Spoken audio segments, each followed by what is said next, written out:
ay kasama po natin ngayon si Director Noemi Recio ng Traffic Engineering Center ng MMDA upang sagutin po ang ating mga katanungan ukol po sa pansamantalang pagkabinbin po ng EDSA Rehabilitation Project. Magandang hapon po sa inyo, Ma'am Noemi. Good afternoon sa'yo. Opo, Ma'am Noemi, unang-una po sa lahat gusto po naming malaman ano ho ba yung mga naging direktibo o orders po ng Pangulo para po sa MMDA? Actually, diniffered muna yung supposed to be na EDSA Rehabilitation Project ng DPWH. Ang instruction is to further study the alternate routes. Kasi nakikita natin na kailangan munang ayusin yung mga alternate na routes na tayo mag-rehab para naman na may ibang madaanan yung ating mga motorista kung matatraffic sila sa EDSA kasi isasara nila yung almost 2 lanes. So ang effective nun is sarado na talaga yung 2 lanes ng EDSA. We have 5 lanes. So 40% ng EDSA during reblocking nila is masasarahan sa traffic. So, yung madi-displace doon, sa ngayon ang dumadaan sa EDSA is around 325,000 vehicles a day.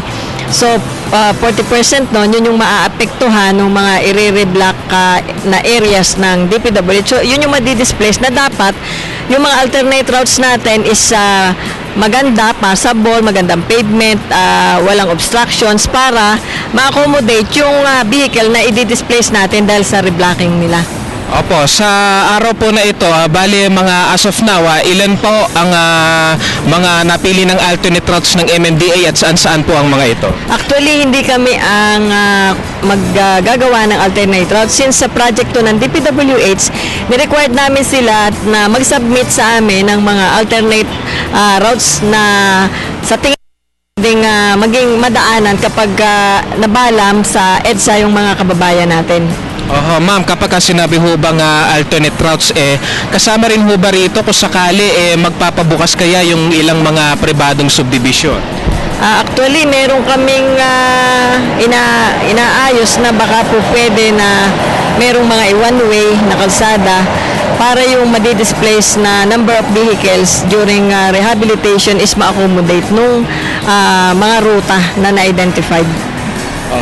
Mama, sa ngayon po, ano po ang stand ho ba ng MMDA doon po sa, kung sakali mapumatuloy na yung proyekto, ano ho ang stand ng MMDA doon sa propose na i-adjust po yung oras sa trabaho at ng eskwela? Actually, isa yon sa mga naiisip ng ating chairman na magkaroon ng scattered school hours and office hours para hindi naman magsabay-sabay yung pasok at paglabas sa opisina at saka sa eskwelahan. And nakikita natin na yung Luzon Avenue flyover sa may crossing Commonwealth malapit ng matapos. So sana tapusin muna yon EDSA para may mga magaganda munang nagawa na madadaanan katulad nga doon sa may Luzon Avenue, dito sa may Bagong Ilog kung pwede kasi tuwing umaga dito natatraffic yung mga motorista. Isa yan sa alternate na ruta na ginawa. So dapat magkaroon muna ng improvement doon mismo sa Bagong Ilog area bago magkaroon ng rehabilitation ng EDSA. Ma'am, meron lang po tayong i-relay na tanong mula sa studio mula po sa ating kasama si Kirby Cristobal. Kirby, meron po ba kayong itatanong dito kay Ma'am Noemi? JM, pakitanong kay Ma'am Noemi, kung ayon sa direktiba ng ni Pangulong Aquino, dapat ihanda mo ng alternate routes para sa bago magsagawa ng rehabilitation sa EDSA. Nakahanda ba ang MMDA para sa pagdagsa ng mga motorista sa mga alternate routes na igagawin nila? Actually, dapat coordination ito ang kailangan with DPWH. So kami naman is naka-ready na tumulong para maging possible yung ating mga alternate routes. Kung sakali na gawin nila ito ng EDSA, pero ang sabi ko nga kanina, dapat meron muna silang mga gawing improvement doon sa mga alternate routes na yon bago sila magsimula dito sa EDSA. Pero ma'am, sakali po bang masimulan po yung EDSA rehabilitation ay kumpleto po ang tauhan ng MMDA na i-deploy po sa mga pangunahing lansangan sa Metro Manila? Actually, talagang may kakulangan tayo sa mga enforcers natin kasi sa ngayon pa lang may mga kanya-kanya ng areas na kita nyo naman, buong Metro Manila yung minamanage natin. Kaya ang sinabi natin sa DPWH is, if ever na matuloy ito, kailangan meron silang sariling mga enforcers na ititrain ng MMDA sa aming Traffic Academy para makatulong kasi kung kami lang talagang baka kapusin kami sa tauhan. Alright, maraming salamat sa iyo, ma'am. Balik na sa iyo muna, JM. Thank you, Rensea. Yeah. Okay, maraming salamat sa iyong mga katanungan, Kirby. Ma'am, panghuli na lamang po, ma'am, sa usapin po ng ating mga bus.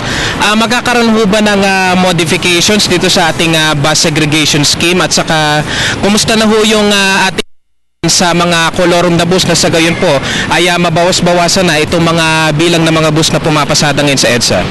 Actually, doon sa bus segregation scheme natin, nasa study namin is nagkaroon ng improvement sa traffic kasi nga alternate na lang yung kung saan sila pwedeng magbaba at magsakay. Ang policy kasi dyan is 40% ng mga buses maglo-load unload sa A, 40% sa letter B, and yung letter C naman, yung 20% na natitira, yun yung lahat ng bus stops pwede silang tumigil. So, automatic, nabawasan ng 40% ng number of buses yung huminto at sumasakay sa isang loading. So, based on our evaluation, talaga namang nagkaroon ng improvement in terms of travel time and travel speed. Opo, ma'am, at sa usapin naman po ng mga provincial bus stations po rito sa EDSA, ma'am, kamusta na po yung progress dun po sa planong paglilipat ng lahat ng mga provincial bus stations sa EDSA at magkakaroon na po ng parang northern and southern na provincial bus terminus?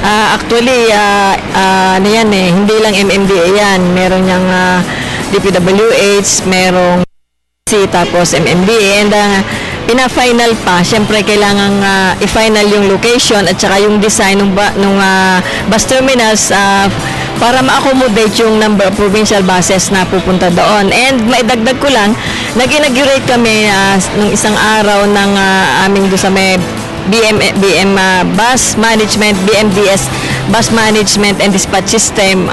Ito is 4 na terminals sa mga endpoints sa Philinvest Alabang, sa Malabon, tapos dito sa may Coastal Mall at saka yung isa sa may Fairview. Yung sa may Fairview, nag-inaugurate kami nung isang araw, and doon pa lang, may finger scanning yung mga driver. Kapag nagkaroon na finger scan sila, lalabas yung mga violations nila na hindi nababayaran. So kung maging 3, more than 3, yung mga unsettled violations nila, automatic, hindi papayagan ng mga tao ng MMDA na magmaneho siya nung bus. So magpapalit ng driver yung operator. And meron din kaming text SMS verification kung saan pag tinext mo yung number tsaka yung plate number nung bus doon kung ano-ano ang mga violations nung nasabing bus. So in this way na ma-eliminate natin yung mga kolorum kasi doon sa pagtatak namin ng A, B at saka C, yun yung mga kinuha namin ng mga buses na may franchise. So yung mga kolorum, wala silang sticker, hindi sila makakalabas. And pag nakita ng mga taga-MMDA, automatic huhulihin sila and ipe-penalize sila. So nabawasan yung mga kolorum na bumabiyahe sa EDSA. At tanong naman po ng ating mga bus drivers and conductors, mapapabilis po ba yung sistema dyan po sa ating bus management dispatch system? Actually, inaayos namin, and yun nga, dito muna kami simula sa Fairview, susunod namin yan sa Malabon, tapos yung dalawa pa. And pagkatapos noon, ang utos ni Chairman is meron kami mga satellite stations, meron kaming 12 satellite stations kung saan lalagyan din namin ng finger scanning para masala din natin, may screen din natin yung ating mga driver na nagmamaneho ng ating mga city buses. Apo. Maraming salamat po sa inyong oras, ma'am, at magandang hapon po. Noy Miresio po ng Traffic Engineering Center ng MMDA.